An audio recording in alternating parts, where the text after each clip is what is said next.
মুক্তিযোদ্ধা পরিবারের লোক কেউ জামাত করতে পারে না। উনি বলেছেন কোনো মুক্তিযোদ্ধা কিংবা শহীদ মুক্তিযোদ্ধা পরিবারের কেউ জামাত ইসলামী করতে পারে না। তাহলে উনাকে জিজ্ঞেস করে করা লাগবে। আমরা কি মুক্তিযুদ্ধ করি নাই? যেমন বিরোধী দলের নেতা বলেন, উনাকে আমি অসম্মান করি না, সব সময় মাননীয় বলে কথা বলি, কিন্তু উনার দলের লোকজন এখানে বসে আছে, তারা আমাকে ফজা পাগলা বলে কথা বলে। উনি একদিনই তা বলেন তারা নাকি সভ্য, তারা নাকি ইসলাম। এবং উনি যে বলতেছে, ওই দিন বললো যে আমার দাড়ি পাকা, আমার চোখের সমস্ত পাকা, উনি আমার চেয়ে 10 বছরের ছোট। আমার বয়স 78 বছর, আমি 48 সনে জন্মগ্রহণ করেছি, উনি 58 সনে জন্মগ্রহণ করেছে। মাননীয় সদস্য, আমি ওনাকে, আপনাকে কেউ এই ধরনের উক্তি করেছে আপনার সম্বন্ধে? এরকম তো সংসদে কেউ বলে নাই তো এরকম। না বলছি, করেছে। আপনি কেন নিজের টেনে করেছে আছে এখানে উপস্থিত। আমি আজকে আপনাকে বলতে চাই, বলতে থাকেন, আপনি বলতে থাকেন। আচ্ছা, আমি যে কথাটা বলতে চেয়েছিলাম, বিরোধী দলের নেতা বলেছেন উনি মুক্তিযোদ্ধা পরিবারের লোক এবং উনি শহীদ পরিবারের লোক এবং উনি জামাত ইসলাম করেন। এটা ডাবল অপরাধ। মুক্তিযোদ্ধা পরিবারের লোক কেউ জামাত করতে পারে না।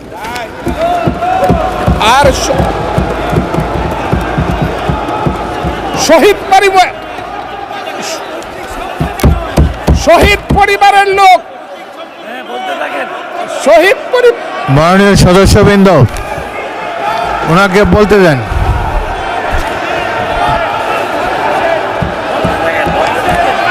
মাননীয় সদস্যবৃন্দ, অর্ডার। আপনারা শৃঙ্খলা রক্ষা করুন। মাননীয় সদস্যবৃন্দ, সংসদে শৃঙ্খলা রক্ষা করুন। মাননীয় সদস্য ফজলুর রহমান, আপনি শেষ করুন, কষ্ট পাইতেছেন, বক্তব্য শেষ করুন। আমি আবারও বলে রাখলাম, শহীদ পরিবারের লোক তো জামাত করতেই পারে না, আর জামাত করলে ডাবল অপরাধ করতেছে। 2, তাহলে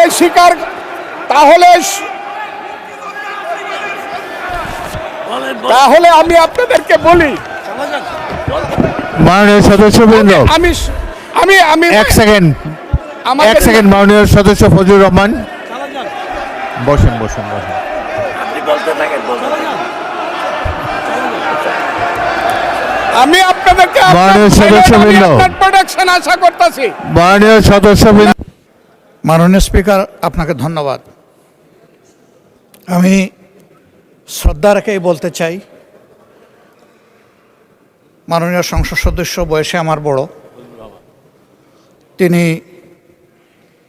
মুক্তিযুদ্ধে তার অবদান সব কিছুই বলেছেন, কিন্তু নিজের অবদান বলতে গিয়ে আরেকজনের অবদানের উপরে হাতুড়ি পিটানোর অধিকার কাউকে দেওয়া হয়নি। তিনি পার্সোনালি আমাকে হার্ট করেছেন। তিনি বলেছেন যে আমি বলে থাকি আমি শহীদ মুক্তিযোদ্ধা পরিবারের সদস্য, তাহলে ইনি এটাকে চ্যালেঞ্জ করছেন। 2 নম্বর, উনি বলেছেন কোনো মুক্তিযোদ্ধা কিংবা শহীদ মুক্তিযোদ্ধা পরিবারের কেউ জামাত ইসলামী করতে পারে না।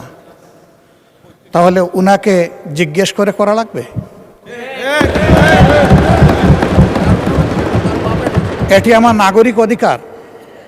আমি কোন দল করব, কোন আদর্শ আমি অনুসরণ করব, এর উপর হস্তক্ষেপ করার ন্যূনতম কোনো অধিকার রাষ্ট্র কিংবা সংবিধান কাউকে দেয়নি। আমি এটার তীব্র নিন্দা জানাই।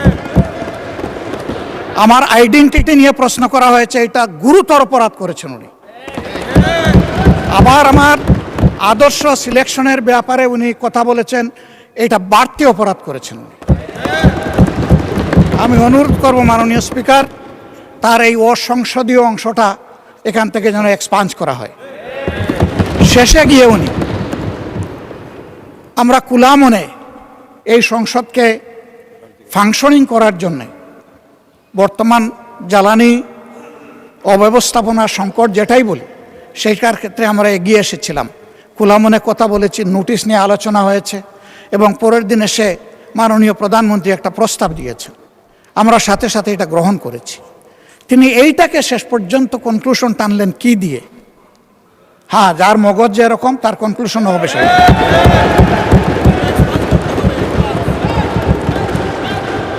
তার মতো একজন প্রবীণ ব্যক্তির কাছ থেকে, রাজনীতিবিদদের কাছ থেকে আমি এই ধরনের আচরণ আশা করিনি।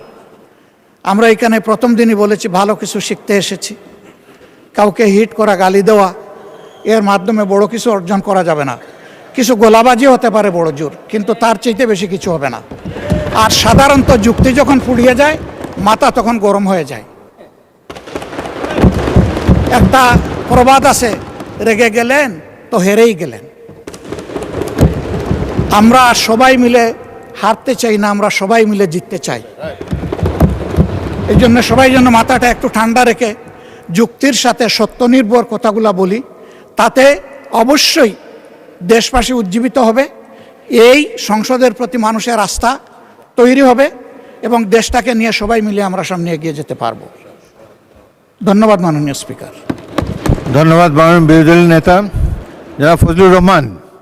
এখন আর তো না বললেও চলে। আমরা সংসদ উত্তপ্ত হোক এরকম চাই না, আপনি একটু দয়া করে বসেন। আমি আমার বক্তব্য শুনেন। জনাব ফজলুর রহমান যে বক্তব্য দিয়েছেন তার মধ্যে যদি অসংসদীয় কোনো কিছু থাকে সেটা এক্সপাঞ্জ করা হবে।